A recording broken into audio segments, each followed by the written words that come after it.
Defense Minister Rajnath Singh has said that India must become a global drone hub by the year 2030, and that is to meet both military and civilian requirements. The statement reflects a deeper shift that future wars may not be dominated only by advanced platforms but by large numbers of intelligent, low-cost systems.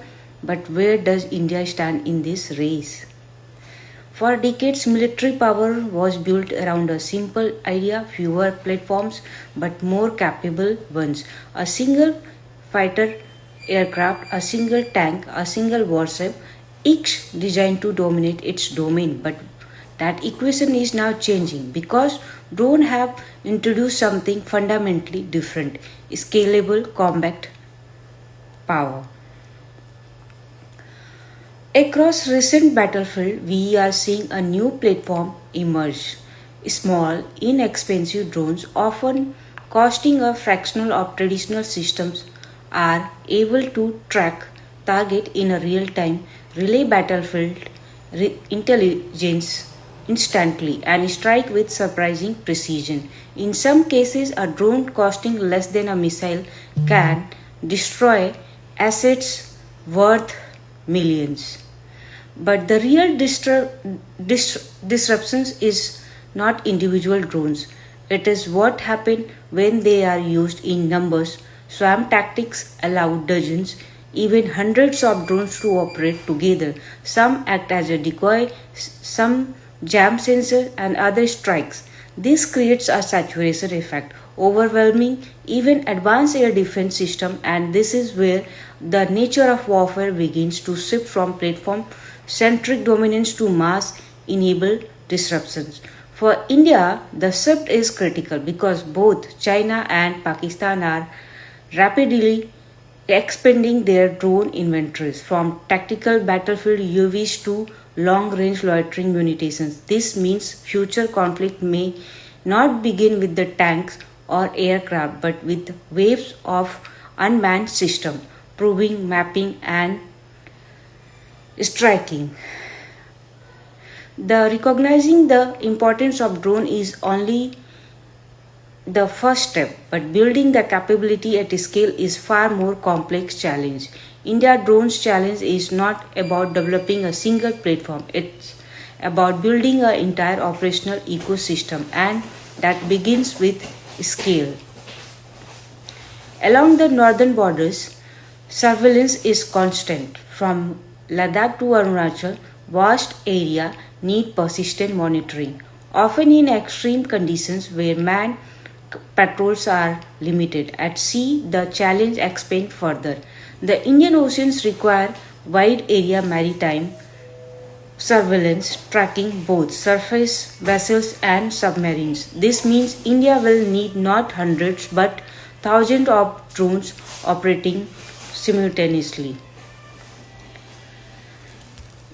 But scale alone is not enough. The second challenge is technology. Modern drones depend on a complex stack of systems, secure data links, satellite, navigations, electro-optical sensor, and AI-enabled autonomy. In many of these areas, India still faces dependence on external supplies, which creates vulnerabilities, especially in wartime conditions where access to components can be disrupted. The, then comes the third challenge survivability.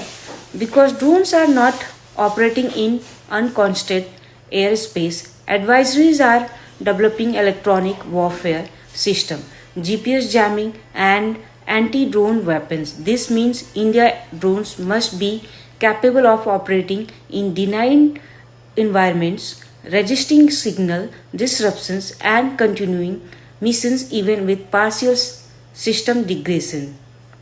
And finally, the challenge of countering the threat itself because drones warfare is inherently two-sided. India must be able to detect, track, and neutralizing incoming drones using under networks radio frequencies detections, soft kill systems like jammers and hard kill solution, including guns, missiles, and directed energy weapons. This transforms the problem from the platform issue into a system of systems challenge, which bring us to the most important question. If India is to build a credible drone force, what exactly should that force look like to counter both China and Pakistan? India will need a multi-layered drones architecture designed not for the one mission but for an entire battle space. The highest level are high altitude, long endurance HAL drones. These platforms operate for extended durations, sometimes over 24 hours, providing persistent surveillance across vast regions. They act as the strategic eyes of the military. Below them are medium altitude armed drones. These are the workhorses of modern drones warfare, capable of both surveillance and precision strikes. They can track a target, follow it over time, and engage at moment of opportunity. Closer to the battlefield are tactical UAVs and quadcopters. This provides real-time situational awareness to soldiers on ground, mapping terrain, identify enemy position, and guiding fire. Loitering munitions combine surveillance and strike into a single platform. They can remain airborne, search for target, and then dive to destroy them with the precision in mountainous terrain like Himalayas. Their ability to attack from above makes them particularly effective.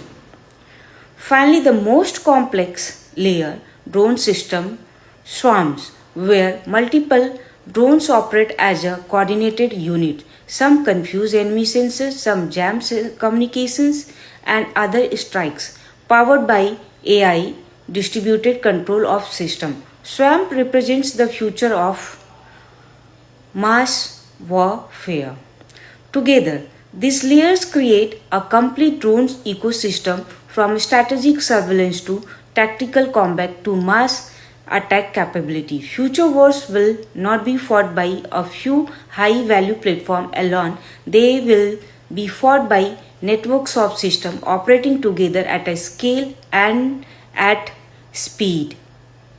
The real shift in warfare is not just technical, it is structural. From fewer inexpensive platform to large number of intelligent, expendable system for a country like India with a vast border and complex threats, the ability to build and sustain that scale could become the defining factor in the future conflict. India's ambition to become a drone hub by the year 2030 reflects a clear strategic shift from focusing only on high-end platform to recognizing that mass scalability and speed are now central to military power. Because in modern warfare, it's not just the most advanced system that wins, but the one can deploy in the large numbers. Jai Hind, Jai Bharat. So this is Praveen Urmila. I have been into air medium business more than 10 years and multiple countries such as Middle East and European country around 29. And last one the 2 years I am involved into drones. I have introduced patents and technology in south of India, along with that Israel and some other country also. So that is the reason I have decided why not I am coming with on, as I have resources and technology where I have been working, which we can bring top drone setup in India.